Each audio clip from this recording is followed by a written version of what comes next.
I wanted to make a supplementary video about practicing the improvisation stuff, realizing that this might be a very new activity for some of you. Although, um, the first thing that I want to say about this is that you should really think about it as an extension of the arpeggiation exercises that you've been doing for several semesters. Because at its base, what you're doing is choosing from notes from the arpeggios. So for this first chord progression here, you've got 1 to 1 6 to 4 to the potential 6 4 to 5 7 to 1, right? And in previous weeks, we might have just gone 1 do mi so mi fa la do la fa, right? And what I'm asking you to do is just take 2 or 3 of those. And so it's not like you're making up something completely new. You're just choosing from a set of options in front of you. So this improvisation is not like making stuff up. It's like choosing from the arpeggios, from the notes in the arpeggios. Let me give you 3 pointers that you can sort of work through as you do this. The first one is to write stuff out. You could write out do mi do, or do mi so for the first chord there, and then mi so do, and then fa la do for the next one. And then when you're like looking on the paper, you can just sort of like choose two, and then choose 3, and then you've got yourself a 7/8 measure. So you could choose do mi so do, and then do the whole fa la do chord, right? So you could go do mi do so fa, and there's your first, and that could be your first measure. So writing out all of the solfege for each of the chords, and then that way when you're going through, you're basically just like playing a board game. Choose 2, choose 3, then go to the next measure.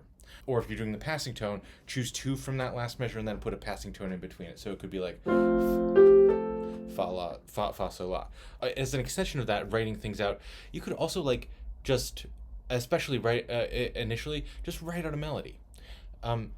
So you could like practice your improvisation by like writing a possible melody out, and then the next time you go through, you can vary that melody in some way.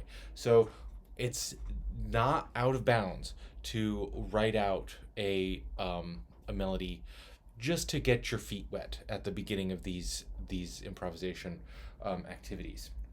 So the second thing that you should do is to do it rhythmically slow and then add in the extra notes. So what you could do is imagine, so if we're imagining this in 7/8, 7/8 notes, what you could do is do it through a couple of times, doing like a quarter note, and a dotted quarter note. So only 1 note per chord. So you could go something like, for these first 2 measures, you could go do mi fa so ti do, something like that.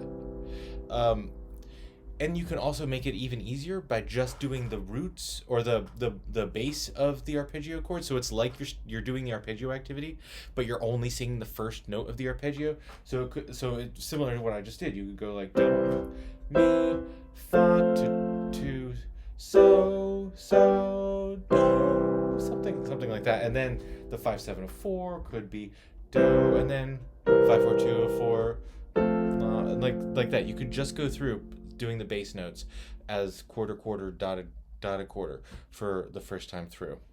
So if you want to stop the video now and go through both of these chord progressions, just doing quarter dotted quarter in using, first you can just use the bass of an arpeggio, so like you're pretending to do the arpeggio exercise but you're just doing the first note, and then maybe just choose random notes from the chord. That can be a second step before you add any rhythmic activity. And throughout all of this, you can be like looking at a literal list of all of the solfege that's in each of those chords, and be just choosing as you go along. And then another like temporary stop you can go is to just ta and not use solfege. So you can just go like ta ta ta ta ta ta ta ta da ta da ta da da, and like maybe it's in the chord and maybe it's not, but like it gets you like doing the rhythmic profile of what we're about to do. It gets you using your voice. By all means, like have like nonsense syllables as a intermediate step. I would like you to do solfege for the actual performance, because then it shows that you're like thinking about what notes are in the chord. So those are the three things, really four, because the first one is to make sure that you're thinking about this as an extension of the arpeggio exercises that you've been doing so far, because you have a lot of this knowledge base. You just have to like pull it out of the arpeggio exercises. So think about it as part of the arpeggio exercises. Second is to write stuff out, the scalar constituency of the chord, the solfege constituency of each chord, and then even write out potential melodies for yourself. Then do it rhythmically slow, quarter, quarter, dotted quarter, instead of going the whole just eighth notes all the way. And then playing around without solfege, just tying or dying or luing or whatever you want to do.